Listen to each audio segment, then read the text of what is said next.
You're listening to the Zandbergen Report, where wealth strategies and investment wisdom collide with Bart Zandbergen, your distinguished host and certified financial planner. Welcome to the Zandbergen Report, a showcase for wealth strategies and investment wisdom that's essential for our evolving world. I'm your host, Bart Zandbergen. Paul? Yes, sir. I have to say, I've gone the last 2 weeks, and I really have missed you. Well, good. We missed you, too. and I just want to make a point here that I know who your guest is, and you're going to reveal it in a moment here, but they've been on some of our shows a couple times here. I'm starting to get a feeling that some of you are trying to tell me something here. I'm not sure what it is, but... Well, with that lead-in, we'll leave the listeners in a bit of suspense for just a moment. I'd love to introduce a very good friend of mine, Alyssa Reese, with Bspoke Style. Alyssa, welcome to the show today. Thank you. I'm excited to be here. It's so great to have you on the show. So for listeners, they know that beyond my finance day job, I have some other passions, and beyond fitness and wine and style or fashion happens to be one. And Alyssa, you have been kind of a conduit slash... I was going to say like crack dealer, but something. Oh, wow. Crack. That's one way to put it. Yeah. Well, sometimes it works like that. What do you think about this? And then, one thing leads to another, and I end up buying way more than I should. But in any event, Alyssa, welcome to the show. And do you mind telling the listeners a little bit about yourself and how you got to be a stylist in the men's fashion world? Sure. I just come from a super creative background. I have a lot of creative people in my family, so I think it was one of those things that was just, in my blood to do. Yeah. So as I've just grown up, I've just done a lot when it comes to design and working with my aunt. She owns a boutique in Temecula, so I did a lot with her and loved styling and buying and all that good stuff. So doing that as well as going to design school and just working my way up through boutiques and actually planning weddings and just all different things design. Yeah. Kind of led me to right. menswear. Can I, for 1 second, I know she's went to design school, not broadcast school. When I moved the mic closer, she still moved farther away. So we got to I'm just trying to get her to be really close there. So we can hear this. There we go. Okay. Yeah. Okay. It's obnoxiously close. Oh, I know. There we go. All right. All right, so we're going to talk a little bit more about that, but just to give, I think, the listeners some perspective, tell everybody what Bspoke does and who they serve. Bspoke is a custom clothing company. We typically are, actually primarily menswear is where we started. We do everything from formal to casual wear, you name it. We dress, your everyday businessmen to professional athletes and everything in between. We just offer a really unique product. I think that we kind of bring something different to the table because I know that there's a lot of different clothiers out there, but we just have a lot of fun and get to know our clients and build relationships, and I think that's something that sets us apart, and we get to work with people like you that like to wear fun clothes, so it makes my job more fun. Yeah. And Great. Well, just to give a little bit more color to that and a little more background, so we've been working together for 5 years now? I think it's been like 4. 4? Okay, 4, so 4 years. I became, as you know, a customer or client of Bspoke and Dave's about it's almost 25 years. Oh my gosh. There is some argument that I might be his, not oldest in age, but longest client, we'll put it that way. Definitely the best. And what's really kind of kept me and what's drawn me is first of all the service that you guys provide and the great product, but also the kind of the expertise. When I first went to Dave, I was early in my career and was trying to build a wardrobe, and I know you're going to talk more about this, but so he said, we're going to start with the basics. And I remember this was 25 years ago, and although I still think it applies today, he started me out with a 3-piece houndstooth suit and a 3-piece black suit. And while the audience may be laughing about what comes next, it was really, really cool because from that, I can't do in my head the number of degrees or exponentially, but if you take 3 pieces and 3 pieces and you mix them, for instance, black slacks, houndstooth vest, houndstooth jacket, black pants, black vest, houndstooth jacket. You can go on like that forever and ever and have so many different looks. It's kind of like when we see Paul in here every week. I knew it was going to come back to me sooner or later. Get you. I'll leave that one alone. So anyway, and then you even taking the jacket and wear with jeans. So there were so many things, and I think the listeners would really appreciate knowing that, hey, I'm not just going and buying one look or one outfit, if you will, but how you can really translate that into so many different things. Yeah, I think it's really an investment. And what we try to do with our expertise is, build outfits that you can wear, so many different ways. So you're really getting more for, your money, I guess you could say. So that's something that's fun. That's what I do, is a lot of the styling and mixing and showing my clients that you can mix textures and colors and patterns and how to build off of that and not just see one suit, but see, 6 or 7 different outfits out of that one suit, Exactly. Or 2 suits, whatever you choose to buy. Yeah, exactly. So we try to maximize your investment with us. Right. So it also occurred to me that while you and I, and probably Paul, know what bespoke means, but, the general audience might not. You want to help define what bespoke is? Bespoke is just an old term, and it's basically just a way of saying that it's, that clothing is bespoken for you, it's made for you, it's custom for you, it's just, a complete experience that's your own. So it's not something that you can buy off the rack. It's just basically a fancy word for custom. Yeah. And that's what I always thought, but I've never heard of it like bespoken. I love that definition. Mm-hmm. That's the first time I've actually heard that. I actually have a lot of people that ask me that, or they'll see a bespoke suit and they're always like, "Oh, I saw your company," and I'm like, "Oh no, that's a term we do. We do that, but that might not be our company. Sometimes it is, which is really cool if you see some stuff in magazines, but sometimes it's not." So yeah, right. Again, I don't want to make assumptions that the listeners know exactly what happens when you go get a custom suit or custom outfit. You want to just kind of walk through the process. Someone comes in, I knock on your door, I need something. What happens next? Sure. For you, for instance, a lot of people come in and they have an idea of what they're looking for, whether it be a wedding or just a new suit for business or an event that they're going to. There's always a general occasion or just a need, so that's where I kind of start. Come in, just get to know the person, talk to you a little bit about what you want, what you have in your closet already is a big one, because I want to build off that, or, get you something that might be a little more updated of the same version, just depending on, again, the need of that. But, so I would talk, through the process, and we'd go through fabrics and pick something that fits your lifestyle, and then from there go through all the details down to the stitching. We'll choose buttons, linings, pocket styles, the thickness of your lapel. It's really, really a personal experience. And then from there, we'll take about 40 measurements of your body to create a pattern for you. And then after that's all said and done, I go to the back and do all my design work and polish it up and send it off to the factory. And then about 5 to 6 weeks later, once everything comes in, we'll call you in, we'll do a quick fitting, and hoping all fits well. But sometimes with first-time clients, we might have a few nip tucks. That's why we have a tailor with us on staff. And then, you're good to go. Once your pattern's dialed in with us, it's really an easy, fun process. And like working with you, I get to get really creative. I have guys that just come in and say, "This is what I want." Yeah. So that's one of my favorite things to do now. Yeah. It makes it easy because it's fun. I get to go in the back and get a little crazy. Yeah, I don't want to be bothered with the button type anymore or the lining. So we do such a great job at that.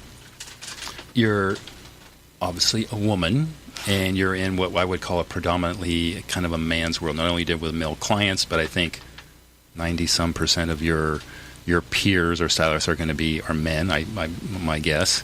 What's that been like for you? It's been fun. I'm definitely in a man's world, that's for sure.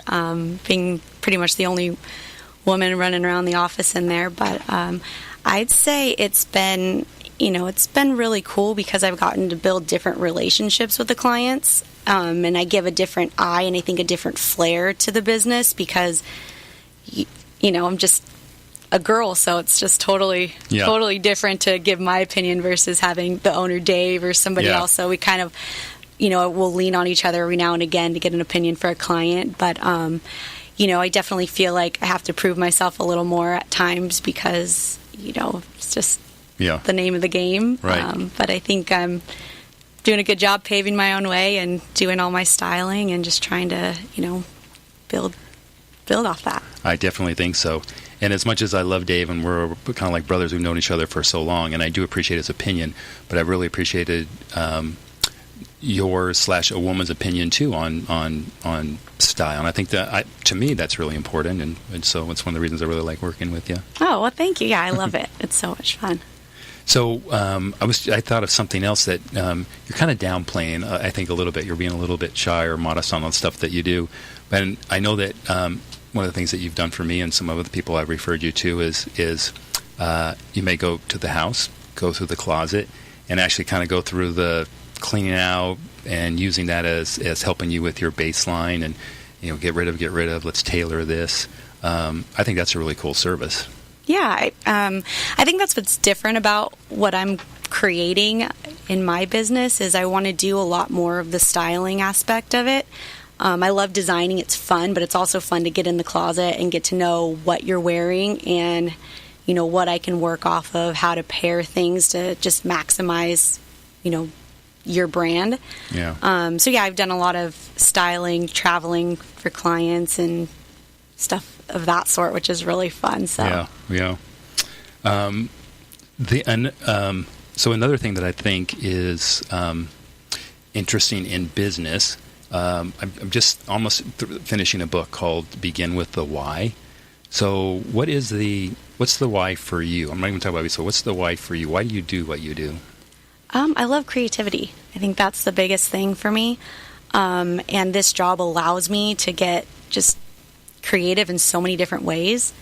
And I think for me, there was a misconception about menswear when I first got into the industry. I was like, this sounds kind of fun. I'll see, what I can do with it. But as I've gone on with it more and more, I'm realizing how important it is to do what I do. So I have a lot of fun. So I guess that's why it's building confidence for, guys walking into a business meeting. I want them to feel and look their best. And that's why I do it. All right. I love it. All right. We are going to take a quick break. We'll be right back. When you use the Premier Rewards Gold Card from American Express, the rewards points can keep on multiplying. Buy 3 with triple points on airfare. Buy 2 with double points on gas and groceries. And a single point for pretty much every other dollar you spend on the card. Then, start choosing from over 1 million rewards to redeem all those points. Apply today and the annual fee for the first year is on us. Call 1-800-AXP-GOLD or visit AXPGold.com. The annual fee for the card is $175. See terms, conditions, and restrictions at AXPGold.com. Imagine what it would feel like to lose everything. Your job, your home, your family, your dignity. This has happened to thousands of the men, women, veterans, and young adults we serve at Working Wardrobes. What do we do to help? We provide career development services, life skills workshops, job skills training. We provide the perfect interview outfit, and we get clients placed in jobs. Call Working Wardrobes, 714-210-2460. Donate, volunteer, invest, hire. We're back with Bart and his guests. I got to ask one question. I mean, it's a running joke here that I don't dress well. I dress very loosely. What should we say? And that was the style of my time. I'm an aging baby boomer. I'm an old hippie, and we revolted against our parents in the suits and all that. So, we all just tried to wear shorts and flip-flops and T-shirts for everything that we did. That was the ethic kind of that we carried through. And I see now. I'm much older than everybody here. I'm in my early 60s here. I see so many people today, the younger guys like my son-in-law, gravitating back to style. It works in a bang. Bart, very stylish dress. We have other show hosts here like Rad Gantos who uses your service too. I see style returning into menswear, and I guess I'm pleased to see that my father would be. So is it generational? Is it, or am I just the last of a dying breed of old hippies that refuses to grow up and stop wearing tie-dye T-shirts and torn jeans? I actually do think it's generational. I have a lot of friends now that are my age. I'm 29, and they're getting really into fashion and dressing up and a little bit more formal than they used to be. It's kind of more of a trend right now to really step up your wardrobe. People aren't really renting suits or tux anymore for weddings. Yeah. Everybody wants something in their closet. So fashion's becoming kind of a fun thing for guys. Yeah. Again, I guess. I love it. Yeah. So speaking of that, this is somewhat related. I think that the general audience will probably assume, hey, the only time I'm going to go in there is if I need either a tux for a wedding or a suit for work. But as you and I know, and I'll let you elaborate on this, is there's so many different types of looks that are acceptable and that you can help with. I'll just give an example and I'll let you elaborate. So, of course, we have, kind of a standard business outfit, but then we also have more business casual, and then there might be evening out with, the wife or the girlfriend. There's formal events. And I know that in some cases you can kind of, either they're separate outfits and or you can mix and match. So tell us about that. Yeah, I think there's a way to do it. Depending on the person and the situation, you can definitely mix a daytime and a nighttime look for somebody. It could be as simple as, starting out the day with a cool, 2 or 3 piece suit and ending it, or actually using, a tie and a pocket square.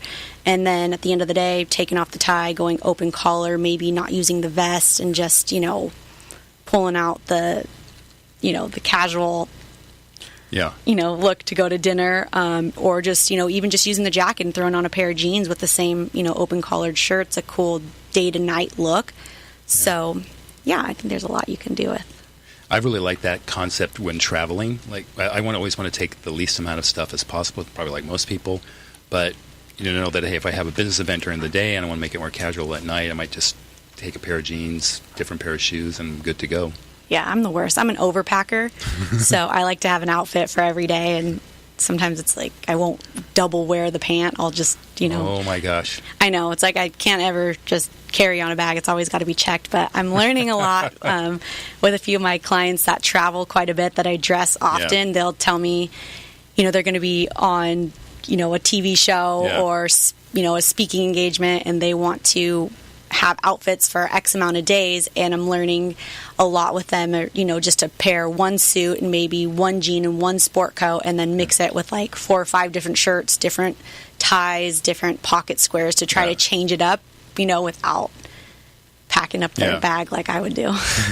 So actually, I was hoping you were going to talk about him. So and it's a mutual friend of ours and a client of yours out of the Midwest, and he's a very successful advisor. He travels, he's on TV, so you've covered a lot of that. And I know that I think more so than I do even, he might reach out to you like, hey, what do you think about this? Should I put this outfit together? So tell about kind of the experience that you get for him. Yeah, he's a great guy. I started working with him, obviously, it's been a couple years, right? Yeah, it's been a while now. When I first met him, he didn't really, have too much direction, I'd say, with his style. That's why I referred him to you. Yeah. And he really has tightened it up, and we've had a lot of fun. But yeah, he's someone I talk to almost every day. I think I dress him for every Is it daily occasion. Now? Oh yeah. I mean, he sends me pictures of his outfits, and I'll change things, or I'll give him suggestions for the next time if I don't love it. But I will say he's gotten a lot better with mixing his patterns and his textures and his colors.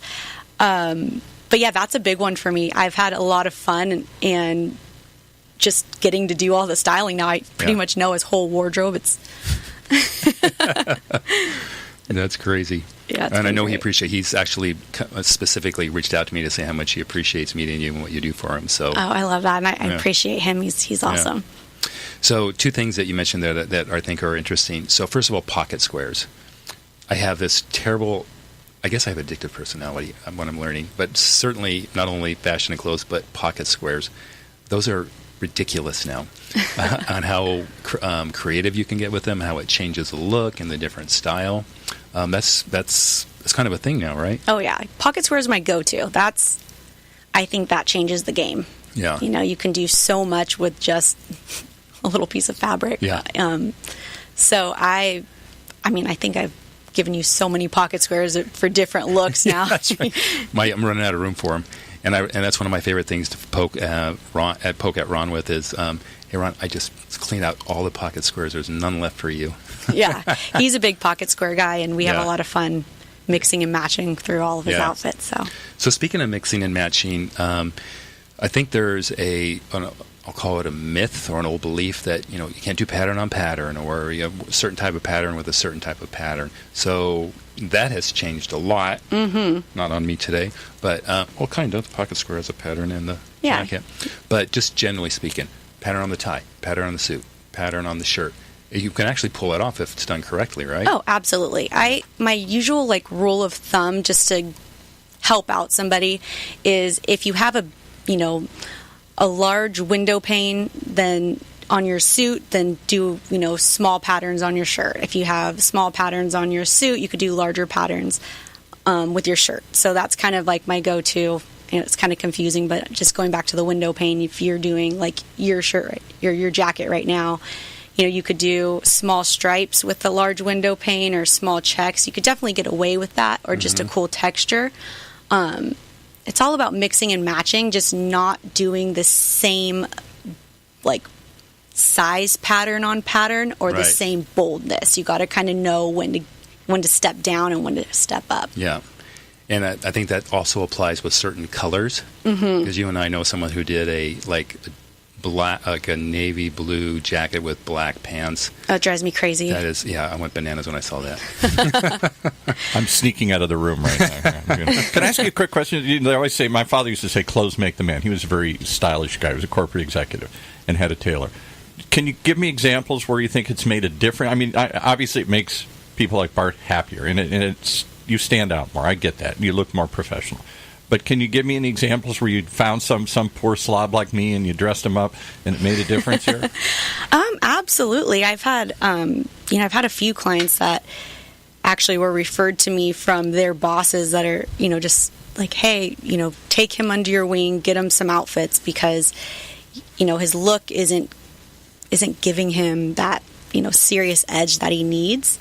So I've definitely had to spice some things up before for a few clients and just... And how do you figure out somebody's personal brand? I mean, if you took on somebody like that, how do you know what... You can dress them up any way you want, but it might not be authentic. They might not be comfortable in that. Right. I think it's about getting to know your clients, building relationships. That's something that's been huge for me. Obviously there's some sales in my job, but I've, taken it upon myself to just take the time to learn about people, what they like, what they don't like, and who they are, and what they want their clothes to say about them. That's really what it comes to at the end of the day. I mean, I can dress anybody all day long in my style, but that's, their clothes need to speak for them. So. Yeah, actually, I pulled this from your website because it's one of my favorite quotes. The style is a way to say who you are without having to speak. Exactly. I love that. Exactly. And another thing Dave says all the time, I haven't heard him say it recently, but he used to say, he goes, I don't sell clothes. He says, I sell confidence. Oh, yeah, that's a tagline of ours. Yeah. And I think that answers your question a bit, Paul. See, you're dumbstruck by these questions that I'm asking here. Yeah, they're so basic, but I really think that's what it comes down to. Is I think style is something that you have to find for yourself, and I don't think my generation valued it, but I'm glad to see young people are again, and I think it does set you apart. We all talk about personal brands. How else do you establish it if not on the outside like that? Absolutely. I think we live in such a visual world now. Everything's on social media. Everybody wants to be seen. Everybody wants to look the part, and dressing the part is obviously the first step towards that. Agreed, 100%. Well, it looks like we are just about out of time, Melissa, so it's been a great pleasure having you in the studio with me today. And as you know from listening to my other shows, I have the honor of asking you the final thought question. So you know what it is, which is, what is your ultimate lesson learned over your career as a men's stylist? Gosh, I have a few things I've learned. I think trust your gut has been a big one. Sometimes, I've done things, I've made clothes where I played it safe and I knew I wanted to do something a little bit extra, and I've looked at it and I was like, gosh, wish I would have done that. Now I kind of take that extra step because I think that the uniqueness of it, changes the game, and that's part of my brand. So I really just follow that now and chase that edge a little bit more. That's probably the biggest lesson I've learned is that. Well, I'm glad you use it on me. Yeah, totally. See, I've gotten you to step out of the box when I first, started working with you. You were like, no, I don't want that. And now I'm just like, yeah, let me do it. All right. Before we close up, Alyssa, what's your guilty pleasure? Oh, gosh. Probably wine. All right. I knew I left you for more reasons than that. I like a good glass of Cabernet. There we go. All right, Alyssa, thanks again for joining us in the studio today. And for anyone who wants to learn more about Alyssa or Bspoke, you can reach Alyssa at bspokestyle.com. That's ALYSSA at BSPOKE style.com. You can also visit the website at bspokestyle.com. Thanks so much to everyone who has tuned in. We look forward to being back in the studio next week. Cheers. Tune in next week for the latest edition of the Zandbergen Report, Tuesdays at 2 p.m. Catch up on our recent shows by visiting www.bartzandbergen.com. Interested in being a featured guest on our show or have a question you'd like to hear us answer on the Zandbergen Report? Email podcast@bartzandbergen.com.